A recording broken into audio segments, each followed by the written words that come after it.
दोस्तों, welcome to my channel. कैसे हैं आप सभी? आप अच्छे हैं और अपनी तैयारी में लगे हुए हैं। तो आज से हम भी इलेक्ट्रिकल के अंदर यानी कि इलेक्ट्रिशियन के अंदर हम एक टॉपिक स्टार्ट कर रहे हैं और वो टॉपिक है आज का मशीन। मशीन सभी एग्जामों के लिए बहुत इंपॉर्टेंट होता है और बहुत इसमें से क्वेश्चन आते हैं और यहाँ से बहुत अच्छा स्कोर किया जा सकता है। तो आज का मैं जो पहला टॉपिक ले रहा हूँ वो है हमारा डीसी जनरेटर। डीसी जनरेटर के बारे में हम चर्चा करते हैं, क्या होता है डीसी जनरेटर और डीसी जनरेटर में कौन कौन से ऐसे पॉइंट्स होते हैं जो एग्जाम में पूछे जाते हैं। सबसे पहले डीसी जनरेटर में हम जानते हैं कि जनरेटर क्या होता है, जनित्र क्या होता है। तो जनित्र क्या होता है, इसको परिभाषित करने के लिए सबसे पहले जैसे कोई भी मशीन है उसको हम जनित्र कब कह सकते हैं, यदि हम उस मशीन को यांत्रिक ऊर्जा दें, यांत्रिक ऊर्जा, और वह मशीन हमें यांत्रिक ऊर्जा के बदले यहाँ विद्युत ऊर्जा दे दे। जैसे आप लोग कोई भी मशीन देखते हैं, यदि उस मशीन को हम कोई, क्योंकि प्रत्येक मशीन का एक काम होता है कि वो एक एनर्जी लेती है उसे दूसरी एनर्जी में कन्वर्ट करती है। तो वह मशीन जो यांत्रिक का मतलब, जैसे हम आपने देखा होगा शादी ब्याहों में हम अगर जनरेटर लेकर के आते हैं, जिसको जनरेटर कहते हैं, वास्तव में अल्टरनेटर होता है, तो उसके साथ इंजन लगा होता है, यानी कि जब इंजन चलाएंगे तभी वो हमको सप्लाई देना शुरू करेगा। तो इंजन ट्रैक्टर लगे होते हैं, ये जो होते हैं यही क्या होते हैं, यांत्रिक ऊर्जा देने वाले यंत्र होते हैं जो इसको यांत्रिक ऊर्जा देते हैं। ये मशीन उस यांत्रिक ऊर्जा को विद्युत ऊर्जा में बदल देती है। उस मशीन का नाम हो जाता है दोस्तों जनरेटर। इसी तरीके से विद्युत जो होती है, आप जानते हैं कि ये दो प्रकार की होती है, एक होती है एसी और एक होती है डीसी, यानी कि इसकी दो प्रकार की प्रकृति होती है, एक होती है एसी प्रकृति और एक होती है डीसी। एसी मतलब अल्टरनेटिंग करंट, डीसी मतलब डायरेक्ट करंट। तो जो मशीन हमें डीसी देती है उसको हम, क्योंकि ये मशीन कौन सी है, जनित्र है, तो डीसी देने वाली को डीसी जनित्र कह देंगे और एसी देने वाली मशीन को एसी जनित्र कह देंगे। ठीक है, अगर क्योंकि हमारा जो आज का पॉइंट है क्या है, डीसी जनरेटर, तो हम इसको भूल जाएंगे और यहाँ से हम परिभाषा इस तरीके से बनाएंगे कि एक ऐसी मशीन जो यांत्रिक ऊर्जा को डीसी विद्युत ऊर्जा में बदलती हो, उस मशीन को हम डीसी जनित्र कहेंगे, क्योंकि विद्युत कौन सी प्राप्त हो रही है हमें, डीसी।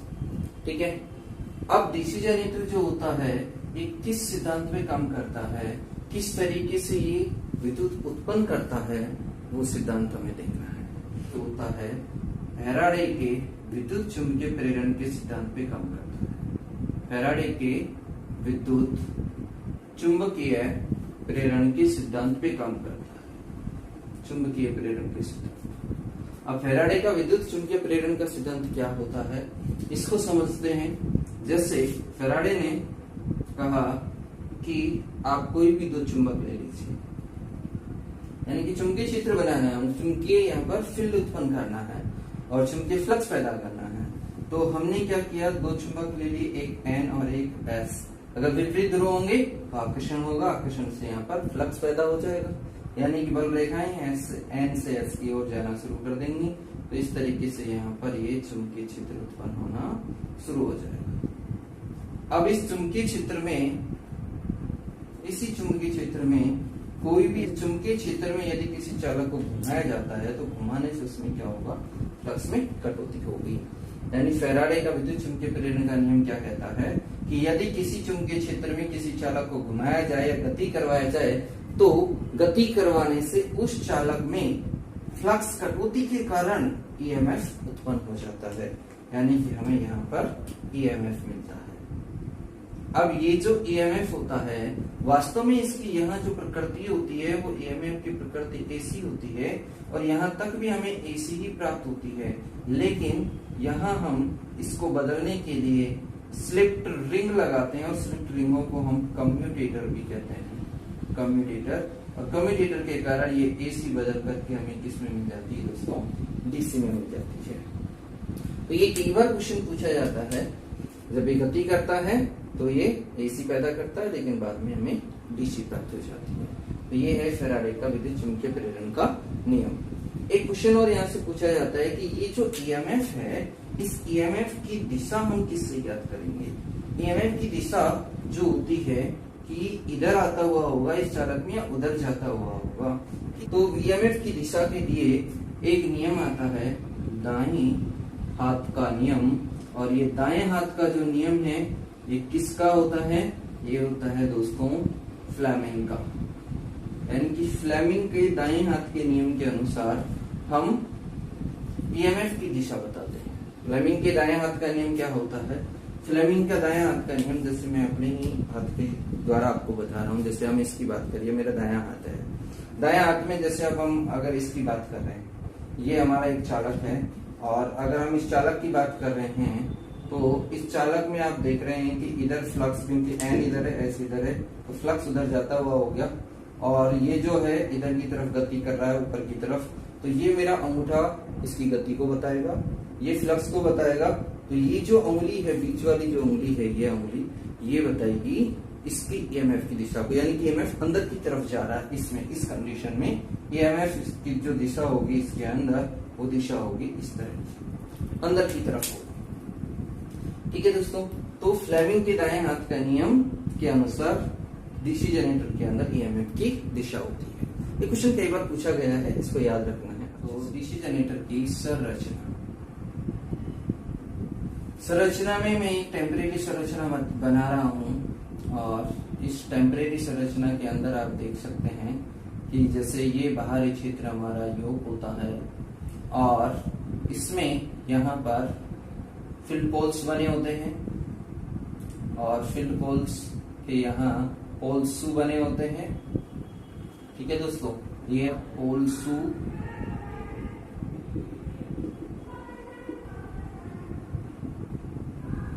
ये मोल्टेड भी हो सकता है और अलग से इसको कसा भी जा सकता है। ठीक है, इसके अलावा यहाँ जो बीच में घूमने वाला पार्ट होता है, इसमें पोल्स, फील्ड पोल्स में यहाँ पर फील्ड वाइंडिंग, ये फील्ड वाइंडिंग। ठीक है दोस्तों, इसमें ये बीच में जो घूमने वाला भाग होता है, ये होता है दोस्तों आर्मेचर। और आर्मेचर में जो हम वाइंडिंग लगाते हैं, हम एक एक पार्ट के बारे में पढ़ेंगे, लेकिन अभी एक बार देख लेते हैं कि कौन कौन से इसमें पार्ट्स होते हैं। ये हो गया दोस्तों आर्मेचर वाइंडिंग, और इसी घूमने वाले भाग के ऊपर क्या क्या लगा होता है, इसमें इस शाफ्ट और शाफ्ट के ऊपर लगे होते हैं इस तरीके से, ये होते हैं दोस्तों कम्यूटेटर, और कम्यूटेटर के ऊपर लगे होते हैं ब्रूस होल्डरों में फिट किए जाते हैं, रोकर आर्म्स लगी होती हैं। इसके अलावा फिर इसमें यहाँ घूमने के लिए, यानी घूमने से इसको फ्री रखने के लिए इसके ऊपर लगी होती हैं, ये है दोस्तों बेयरिंग, ये होती हैं बेयरिंग। ठीक है, इसके बाद इसकी शाफ्ट पर एक फैन भी लगा होता है, या फिर इसमें हैंड कवर्स भी लगे होते हैं, और ये जो होता है जिस पर इसको आधारित किया जाता है, ये होती है दोस्तों बेड प्लेट। इसके अलावा यहाँ जो टाइप का लगा होता है, ये जो टाइप का होता है इस तरीके से, जिससे हम इसको पकड़ करके उठाते हैं, इसको कहा जाता है आई बोल्ट। इसका नाम होता है आई बोल्ट। क्योंकि बेड प्लेट जो होती है ये कास्ट आयरन की बनाई जाती है, कास्ट आयरन की बनी होती है। ठीक है दोस्तों, और आई बोल्ट जो होती है, आई बोल्ट भी कास्ट आयरन या फिर अलग से स्टील की भी लगाई जा सकती है, स्टील की भी लगाई जाती है, हार्ड स्टील होती है जिसकी इसको लगाई जाती है। बाकी और जो भी पॉइंट है इनके बारे में हम एक एक पॉइंट के बारे में अलग से चर्चा करेंगे। योग वही जो बाहरी आवरण था जिसके अंदर पूरी मशीन को आधारित किया जाता है, वो योग भी होता है। ठीक है, मशीन को आधारित किया जाता है, पूरी मशीन एक तरीके से इसके अंदर होती है। ये छोटी मशीनों में, छोटी मशीन जो होती हैं उनमें कास्ट आयरन का बना होता है, और जो बड़ी मशीनें होती हैं, इन बड़ी मशीन के अंदर ये कास्ट स्टील का बना होता है। ठीक है दोस्तों, और कास्ट आयरन कास्ट स्टील में, क्योंकि छोटी मशीनें छोटे लोग काम में लेंगे, बड़ी मशीनें बड़ी लोग काम में लेंगे, तो छोटी मशीनें जो होती हैं वो सस्ती होती हैं। तो कास्ट आयरन जो होता है भारी तो होता है लेकिन सस्ता होता है। कास्ट स्टील जो होता है ये हल्का होता है लेकिन महंगा होता है, इसलिए बड़ी मशीनों में इसका उपयोग किया जाता है। और बड़ी मशीनों में वैसे कास्ट स्टील जो होता है ज्यादा भी लगता है। तो यहाँ पर हम सस्ते और महंगे के हिसाब से, क्योंकि ये नॉर्मल व्यक्ति इसको खरीद सके इसलिए इसकी वैल्यू कम करी जाती है, इसकी रेट कम की जाती है, इसके लिए कास्ट आयरन लगाया जाता है। इसके अलावा दूसरा जो पॉइंट होता है, और ये तो हम जानते हैं कि ये पूरे भाग को आधारित करता है। दूसरा, कई बार क्वेश्चन जनरली बच्चे ये भी पूछ लेते हैं कि यह हमेशा लोहे के क्यों बनाया जाता है, क्योंकि यहाँ जो फ्लक्स पैदा होगा वो फ्लक्स को ये क्या करेगा, पथ प्रदान करेगा। उसके लिए भी हम चुंबकीय पथ को पूर्ण करने के लिए भी इसको लगाया जाता है। दूसरा जो पॉइंट आता है जो हम इसके अंदर लगा रहे थे वो है हमारा फील्ड पोल्स या पोल्स। फील्ड पोल्स या पोल्स, जो फील्ड पोल्स होते हैं ये कास्ट आयरन के ही बने होते हैं, यानी कि जिसकी मशीन बनी होती है उसी का इसको बनाया जाता है। कभी कभी फील्ड पोल्स जो होते हैं ये ज्यादा बड़ी मशीनें होती हैं, उनमें लेमिनेटेड भी किया जाता है, यानी कि लेमिनेटेड पटलिच टाइप का सिलिकॉन स्टील का लगाया जाता है। ज्यादा बड़ी मशीनों में सिलिकॉन स्टील का लगाया जाता है। पटलित या लेमिनेटेड होता है। लेमिनेटेड का मतलब पटलित, पटलित का मतलब पत्तियों के रूप में। पोल शू जो होता है वो उसके ऊपर लगाया जाता है, यानी इस तरीके से ये पोल शू लगा होता है। और ये पोल शू का काम होता है कि यहाँ जो हम फ्लक्स पैदा कर रहे हैं वो फ्लक्स इस तरीके से स्प्रेड हो जाए, फैल जाए, इसके लिए इसमें पोल शू लगाया जाता है। पोल शू अलग से भी लगाए जा सकते हैं और इसके साथ मोल्डेड भी हो सकते हैं। मोल्डेड छोटी मशीनों में मोल्डेड होता है, जो कास्ट आयरन या कास्ट स्टील जिसकी बनी होती है मशीन उसका इसको बना दिया जाता है। इसके अलावा इसमें इसको फैला हुआ आगे से रखा जाता है, उसका कारण होता है कि ये अच्छे से इसको स्प्रेड कर सके, फैला सके। ठीक है। इसके बाद पोल्स के बारे में, पोल्स के बारे में कई बार एक और कुछ क्वेश्चन पूछा जाता है, यहाँ से वो क्वेश्चन पूछा जाता है इनकी संख्या के बारे में। तो पोल्स की जो संख्या होती है वो पोल्स की संख्या कम से कम 2 हो सकती है और अधिकतम 8 हो सकती है। इसको आपको याद रखना है, ये कई बार एग्जाम में पूछी जाती है। ये क्या करता है, इस पोल्स के ऊपर हम यहाँ पर फील्ड वाइंडिंग स्थापित करते हैं। पोल्स के ऊपर इधर हम फील्ड वाइंडिंग, जो भी जिस तरह की फील्ड वाइंडिंग होगी उसको हम यहाँ स्थापित करेंगे। तो फील्ड वाइंडिंग के कारण यहाँ पर क्या होगा, फ्लक्स पैदा होगा, वो फ्लक्स को इस तरीके से स्प्रेड कर देगा। ठीक है। तो फील्ड वाइंडिंग जो होती है ये इनेमल्ड तांबे की तार की बनी होती है। इनेमल्ड तांबे की तार की बनी होती है, तांबे की तार की। ठीक है। ये जो होती है फील्ड वाइंडिंग जब यहाँ पर फ्लक्स पैदा करती है तो वो इस पर स्प्रेड हो जाता है और फैल जाता है। इसके अलावा तीसरा जो पॉइंट आता है वो आता है हमारा आर्मेचर। इसमें अगर कभी कभी जैसे क्वेश्चन इसके लिमिटेड पत्तियों की साइज के बारे में भी अगर पूछ लेता है तो आपको लिमिटेड साइज की जो इसकी पत्तियां होती हैं, यदि इसकी साइज के बारे में पूछता है तो ये साइज 0.25 के आसपास होती हैं, 0.25 mm, ऐसा आपको याद रखना है। लेकिन जैसे आर्मेचर जो होता है इसके बारे में कई बार पूछ लेता है, तो आर्मेचर की पत्तियों की साइज 0.35 से लेकर के 0.6 mm तक होती हैं। आपके एग्जामों में ज्यादा 0.6 mm ही पूछा जाता है। आर्मेचर वो घूमता हुआ ड्रम नुमा भाग ही होता है और जो बीच में घूमता है मशीन के बीच में, ये जो पोल्स होते हैं इनके बीच में यहाँ पर घूमता है ये भाग। तो आर्मेचर घूमने वाला भाग, ड्रम नुमा भाग ही आर्मेचर होता है। आर्मेचर जो होता है वो पत्तियों के रूप में बना होता है और यानी कि लेमिनेटेड पत्तियों का बना होता है।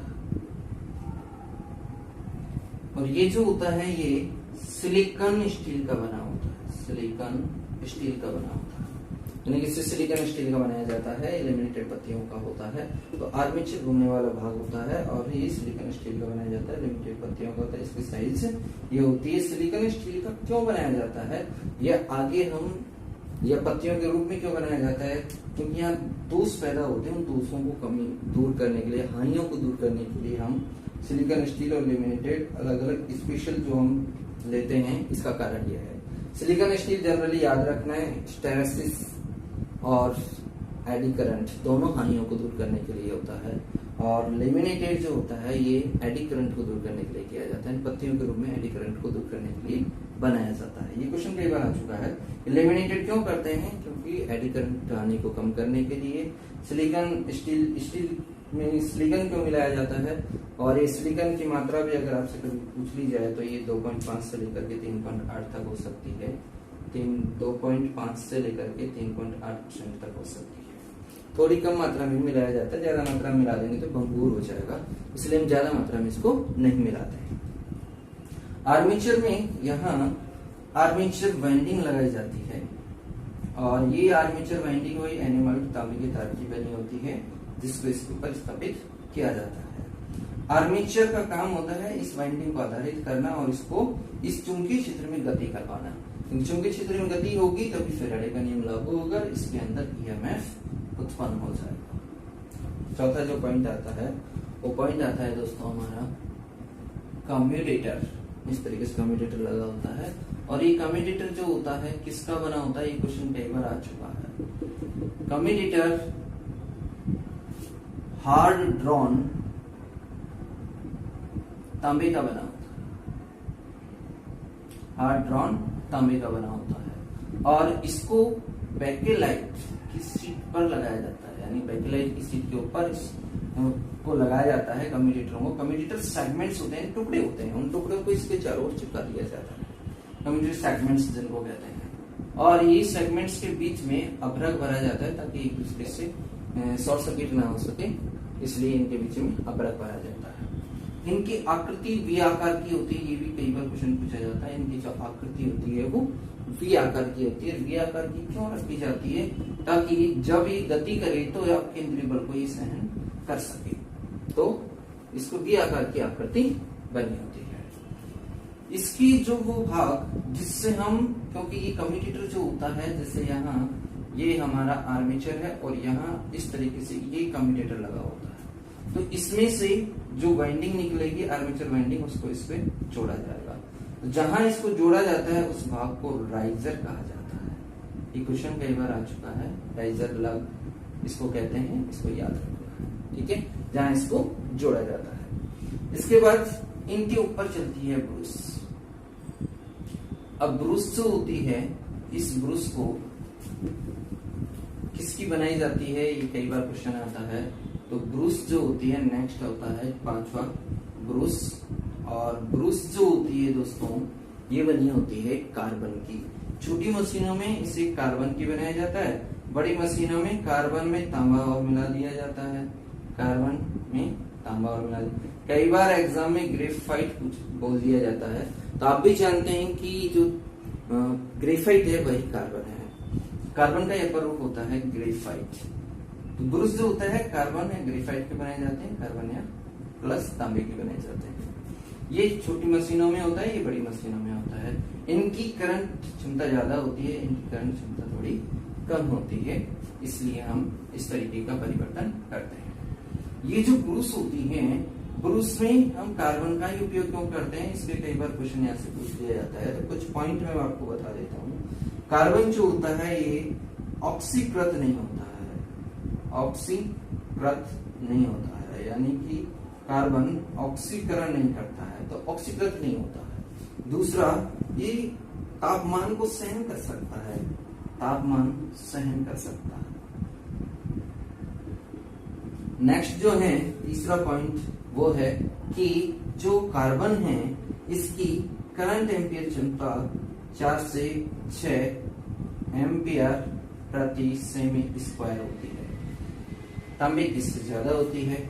और जो चौथा पॉइंट होता है वो चौथा पॉइंट बहुत ही इंपॉर्टेंट, क्योंकि हम जानते हैं कि कार्बन का नाम आते ही तो कार्बन जो होता है इसका प्रतिरोध ज्यादा होता है, और हम ये भी जानते हैं कि प्रतिरोध ज्यादा होने की वजह से हमें फायदा हो जाता है कि यहाँ जो स्पार्किंग होती है स्पार्किंग थोड़ी कम हो जाती है, क्योंकि स्पार्किंग रिएक्टिव वोल्टेज की वजह से होती है, या रेजिस्टेंस ज्यादा होने की वजह से रिएक्टिव वोल्टेज कम पैदा हो जाता है। तो ये भी हमें पॉइंट याद रखना है कि कार्बन ब्रूसों का उपयोग करने से हमें ये और फायदा होता है। इसके अलावा कार्बन ब्रूस जो होते हैं इनका टेम्परेचर कोफिशिएंट जो होता है वो नेगेटिव होता है, टेम्परेचर कोएफिशिएंट नेगेटिव होने की वजह से यानी कि ऋणात्मक होता है, जिससे हमें ये फायदा हो जाता है। ऋणात्मक का मतलब क्या होता है दोस्तों कि टेम्परेचर बढ़ता है तो रेजिस्टेंस घट जाता है। आप जानते हैं जब ये गति करेगा तो घर्षण के कारण यहाँ पर टेम्परेचर बढ़ेगा, जिससे इसका रेजिस्टेंस कम हो जाता है। तो इसका बढ़ा हुआ रेजिस्टेंस हमें फायदा करता है, यहाँ पर कम हो जाता है जब ये टेम्परेचर ज्यादा होता है। इसके अलावा इसके ऊपर एक खोल होती है, पीतल की खोल लगी होती है। उस पीतल की खोल में या ब्रूस होल्डर जिसको हम कहते हैं, पीतल का बना होता है, उसमें इसको फंसा दिया जाता है। इसके ऊपर एक स्प्रिंग भी लगाई जाती है जो इस पर हमेशा दबाव बना करके रखती है। ये जो स्प्रिंग होती है ये इस पर दबाव 0.1 से 0.25 kg प्रति सेमी स्क्वायर का इस पर दबाव बना के रखती है। ये भी क्वेश्चन कई बार आ जाता है, इसको ध्यान रखना है। और इसको यहाँ पर रोकने के लिए, पकड़कर रखने के लिए यहाँ लगाई जाती है दोस्तों रोकर आर्म लगाई जाती है, यानी रोकर आर्म होती है जिसकी सतह से इसको पकड़ करके यहाँ लगाया जाता है। इसके अलावा इस ब्रूस से हम, जैसे ब्रूस है यहाँ से हमें बाहर सप्लाई लेनी है, तो ब्रूस से जैसे बाहर सप्लाई लेनी है यानी कि हम टर्मिनल बॉक्स में ले जाएंगे, तो उसके लिए ये जो हम लीड लगाते हैं, इस लीड को हम लीड भी कह सकते हैं, ब्रूस लीड, या फिर इसका एक दूसरा नाम, क्योंकि ऐसे नाम ज्यादा पूछे जाते हैं, पिगटाल, जिसको कहा जाता है दोस्तों पिगटाल। जो लीड हम लगाते हैं उसको कहते हैं पिगटाल। तो नेक्स्ट जो हमारा पॉइंट है बेयरिंग। बेयरिंग के अंदर जो क्वेश्चन पूछा जाता है वो ये कि छोटी मशीनों में बेयरिंग, बुश बेयरिंग लगाई जाती है, और जो हमारी बड़ी मशीनें होती हैं, इन बड़ी मशीनों में हम दोस्तों रोलर या बॉल बेयरिंग का उपयोग करते हैं। रोलर या बॉल बेयरिंग का उपयोग किया जाता है। बेयरिंग जो होती है यहाँ पर इसे स्वतंत्रता पूर्वक घूमने के लिए फ्रीडम देती है एक तरीके से कि वो आराम से घूम सके। और बेयरिंग जो होती है जैसे गन मेटल की बनी हो सकती है या फिर बेबिट धातु की बनाई जाती है, बेबिट धातु की बनाई जाती है। ये कई बार पूछ लिया जाता है तो इसको आपको याद रखना है बेयरिंग। इसके अलावा उसके ऊपर एंड कवर्स लगे होते हैं, बाहर एक टर्मिनल बॉक्स लगा होता है, टर्मिनल बॉक्स में टर्मिनल्स आते हैं जो उसमें टर्मिनल बॉक्स के बाहर आ जाते हैं, और एंड कवर्स लगे होते हैं जो उसको ढक करके रखते हैं। एक फैन भी लगा होता है जो कास्ट आयरन का होता है, छोटी मशीनों में से प्लास्टिक का भी लगा देते हैं, हार्ड प्लास्टिक होती है जिसका उसमें लगा देते हैं। ज्यादातर में कास्ट आयरन का यानी लोहे का होता है जो उसमें फैन उसको ठंडा करता रहता है।